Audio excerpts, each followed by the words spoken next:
So we always say in the Black Panther Party that they can do anything they want to us. We might not be back. I might be in jail. I might be anywhere. But when I leave, you can remember I said with the last words on my lips that I am a revolutionary. Hello everyone, my name is Andre Walton, the Southeast Regional Organizer for OWR, and welcome to the Revolution. Today my guest is the Northwest Regional Organizer for our Wisconsin Revolution, Bob Andruskiewicz. Thanks for joining us today, Bob. How are you doing today? I'm doing great, Andre. How are you? I'm doing great, just trying to hold up with all the crisis going on and doing the best I can to, stay social distancing and I guess I don't think self-quarantine, but just quarantine, I guess, in a way. Yeah.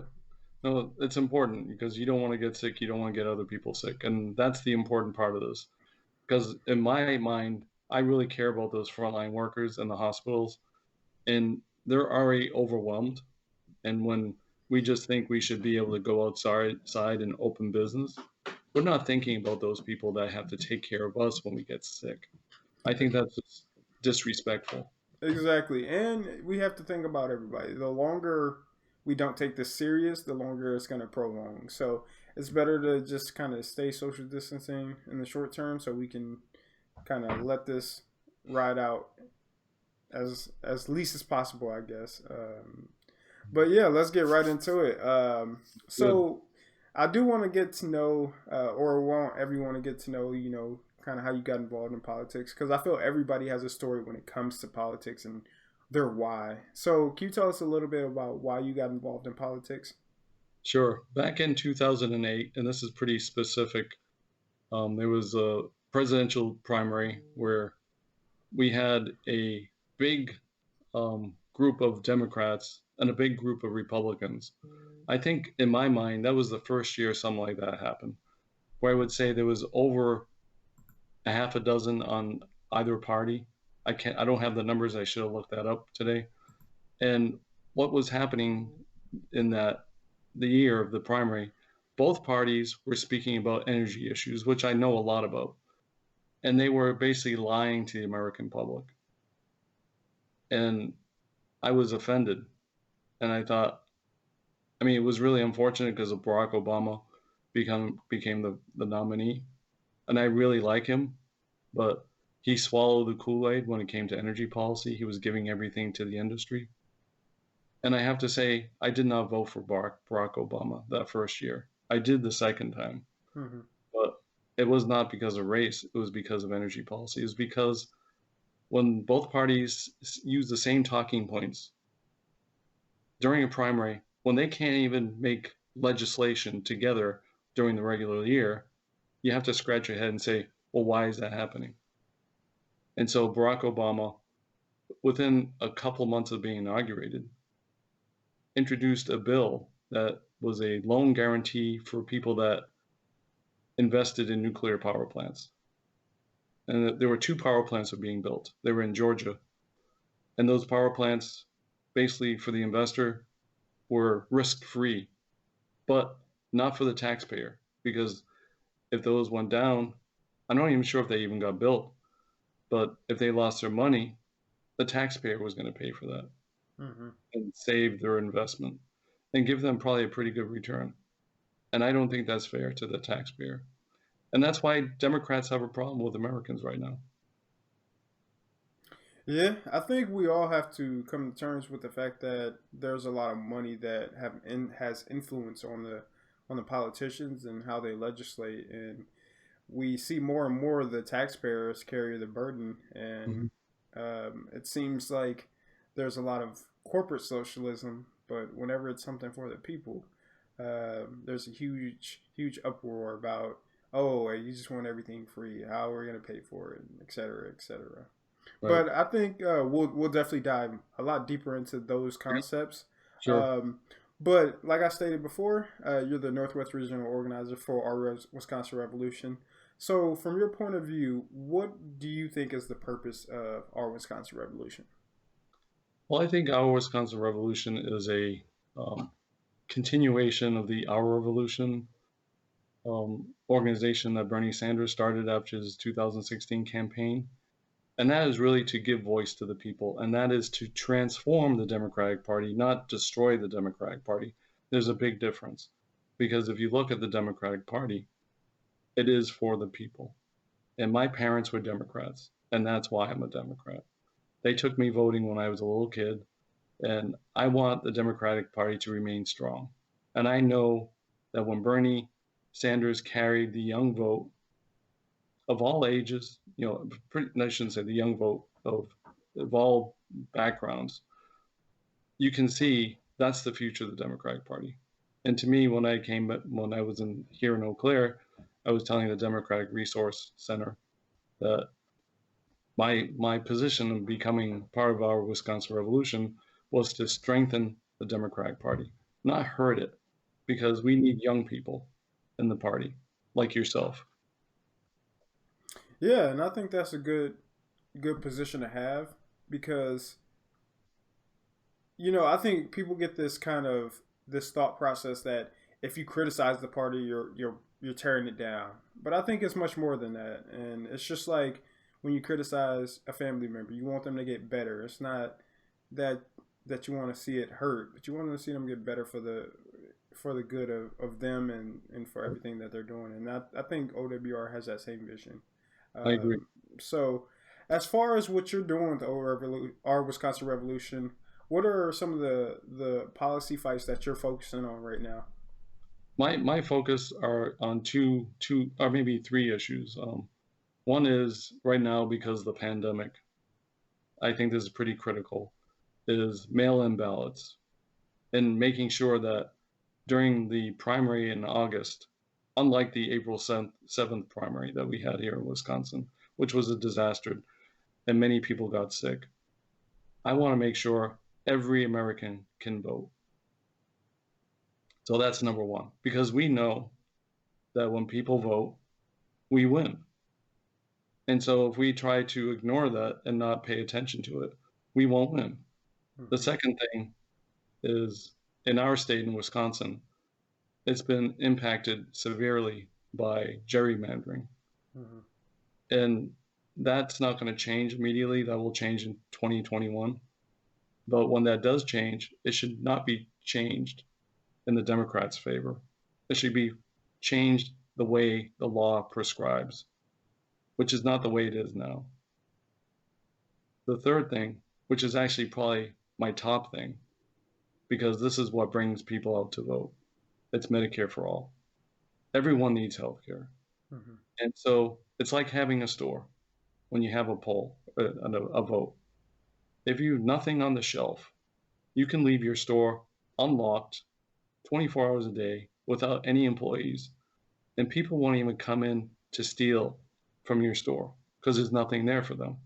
And that's why around 50% of Americans don't vote. There's nothing on the ballot. There's nothing for them to have. But Medicare for all, we know a majority of Americans need and want. So we do those three things, we will win every election. Yeah, most definitely. And kind of following up with that question, one of the things that happened very recently in Wisconsin is a lot of mail-in ballots because of the COVID crisis.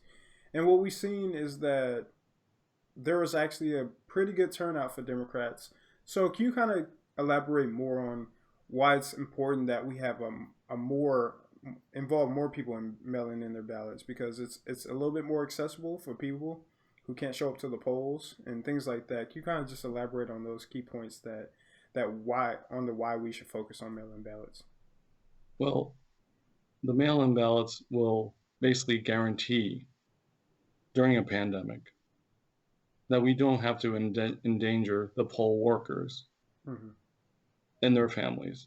And we don't have to endanger the people having to wait in line when they reduce the number of polling places, which they did, which is a problem. So mail-in ballot eliminates those two problems, but there's many more than that. I could elaborate and go on for hours possibly. Mm-hmm. But the other part of this is that if we are a democracy, the largest, richest democracy on the planet, and we don't serve the people so they can vote on election day, we are not a democracy. I don't care what you say. Hmm. We need to protect that. We need to promote that. We need to do everything in our power to do that. Hmm. Yeah, and I think kind of following up on that, not necessarily on mail-in ballots, but to talk about the COVID crisis and how it's kind of changed the political climate. On one side, you have people who don't believe it's true, who think that we need to reopen the economy as fast as possible, and then on the other side, you have people who believe we need to keep the economy closed and keep people protected. What do you think about the current political climate and, you know, a lot of politicians doing things for political expediency rather than helping people? Well, I want to step back for a little bit from that question. Mm-hmm. Besides the pandemic being a threat to life on this planet, more importantly, the concept that the government is lying to you is probably a real warning. I mean, it's been a warning sign in the electorate for the last couple of decades. People don't trust government. And when you have that type of demoralization, you basically are ripe for being overthrown by another government. So you can talk about national security, you can put as much money you want into the military and make the Space Force and all that. But when you have Americans thinking that the government is lying to them, or having one person say, oh, I don't have to wear a mask, that's a problem. And that's a problem on the fact that it doesn't help our democracy. It's actually, in my mind, treasonous because there's nothing, he's not protecting Americans at that point. He's hurting them. I think you hit on a really key point right there, a distrust in government. And I think we need to address this as OWR and as a Democratic Party because one of the things that the Democratic Party has kind of fallen into is the right wing propaganda that uh, government doesn't do anything or you can't trust government because, for example, the Democratic Party, they take corporate money, they take big money from the oil industry, and basically everywhere that keeps them from proposing any progressive policy, and that's why you're seeing the ultimate downfall of the Democratic Party. Can you kind of talk about why the Democratic Party needs to change its ways before it's too late, and not fall into the hands of the Republican Party? Well, I wish I could say I could control the Democratic Party and make them see what I see, Mm-hmm. but as a relevant political force in the country, they are seeing themselves dwindle and die, where they could be basically the strongest party ever in the history of our country if they do the right thing. So my question to them is why do they cater to corporations?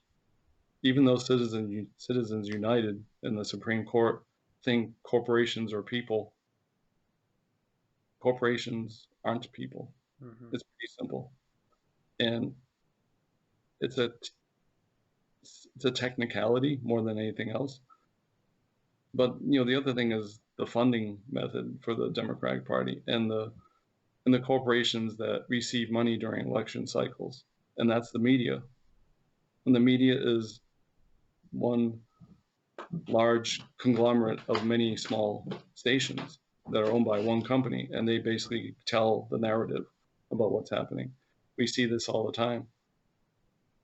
But the thing about mistrust, I want to get back to that because you're right, that's a huge problem. And my feeling about democracy is if you don't have trust in democracy, you also don't have a democracy. Because if you're voting for someone, why would you vote for someone that you didn't trust? That doesn't make sense. Mm-hmm. So you have to have trust. You have to have an understanding that the person being you're electing will actually do what they say they're going to do and not something else for someone else later on. Mm-hmm. And we're seeing that in the current administration continually. And unfortunately, this is just hurting people more because usually once you believe in someone or something, you won't want to let that go because then your world falls apart. Mm-hmm. And what OWR and the Democratic Party needs to do is find a way to infuse trust back into the party. And that is by saying we don't have to take the corporate money anymore. We can do this like Bernie did this. And we don't have to use corporate media anymore. We can do this online. There are many ways of doing this. And with mail-in ballots, and this is the scary thing for the Democrats, they know mail-in ballots create a problem for them because people will come out of the woodwork to vote where they wouldn't before. A lot of poor people don't come out to vote. And that's another thing that I would like to focus on in the future. I can't do it all at the same time, unfortunately. But anyway, I don't know if that answers your question. What the Democratic Party and OWR have to do to make this sustainable is work together, not unlike what's happening right now. We proposed a site, it's running right now, where Republican candidates and Democratic candidates can have their nomination papers signed. And we're getting bashed over the head as if we're a Republican Party. And Mike McCabe is being bashed as someone that is doing something with members' money that we shouldn't be doing. My feeling is that if you're a real American and you want Americans to vote, it doesn't matter who gets on the ballot with the nomination signatures. And it shows our due diligence to democracy when we open this up, not just for Democrats, but for Republicans as well. We have Republicans that like the policy that OWR proposes because it's better for America. Yeah. And I think you hit on some very key points there about what they have to do to change, and the whole part about how they need to propose policy to garner trust. And I think what's really important that OWR is doing right now is they're really trying to change their approach to the traditional mindset of politics. We're trying to, really instill a new type of politics. For example, you're fighting for an all mail-in ballot. That's a new type of politics. You're fighting for Medicare for all. Even though it's well known because of Bernie Sanders, it's still one of those things that's going to be a new type of politics because a lot of mainstream Democrats don't support it yet. So I think OWR is going to be very important going into the future and helping push the Democratic Party to the left and pushing the Democratic Party to work more for the people. So, Bob, how can people get involved in your area? Well, one of the biggest things that each organizer is charged to do is to try to restart old chapters and start new chapters by creating energy in our region. And that is a big job amongst all these other things that we try to do. I love that part the most, actually, because I get to talk to people, and it's also hard because of the pandemic. But what I'm trying to say here is that we need to let people know, as a organization, as a member, we're allowing you to have a pre-qualifying process in determining what candidates your local region area wants and supports. And that's exciting, I think, for a lot of people, because on the Democratic Party side, we see what happens. They preordain their people, and then they tell the Democrats in that area, that's the person you vote for.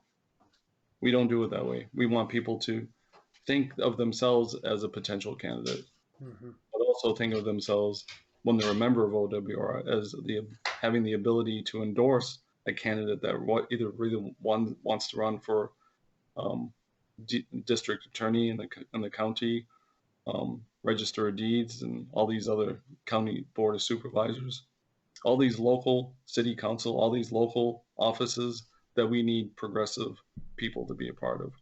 Besides all those other things I just mentioned about becoming involved with OWR regionally, is that we need people to volunteer for phone banking, text banking, letter writing, also letter writing to your newspaper. And those are things that all take time and that we can coach you on. So, and if those are things that you want to do because you're interested in changing the political direction we could use your help.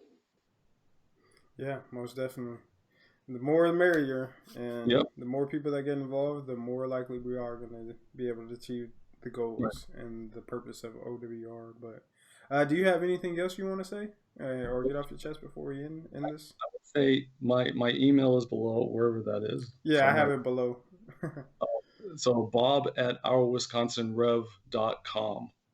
That's where you can reach me. And I like to tell people, you know, even if you're not a member, you're just interested in OWR, you should call me, you should email me, you should try to get as much information you need so you feel comfortable and you can trust us. Because there's enough mistrust out there, especially in the social media world. When you can talk to people on the phone, it's much better than reading something that someone posted on Facebook about how so-and-so is bad because they're a Republican in disguise. Thanks for doing this, Andre. This hopefully will help listeners understand what we're about and how to contact us, because we're good people. We want to engage people in the political process because it can be fun, but you don't always have to fight about something. You can celebrate on a win for the people. Yeah, most definitely. Well, let's keep the fight going and make sure we bring more people in this fight with us. All right. Yeah, I'm glad to be fighting with you, Andre. Thanks, Bob. So we always say in the Black Panther Party that they can do anything they want to us. We might not be back. I might be in jail. I might be anywhere. But when I leave, you can remember I said with the last words on my lips that I am a revolutionary.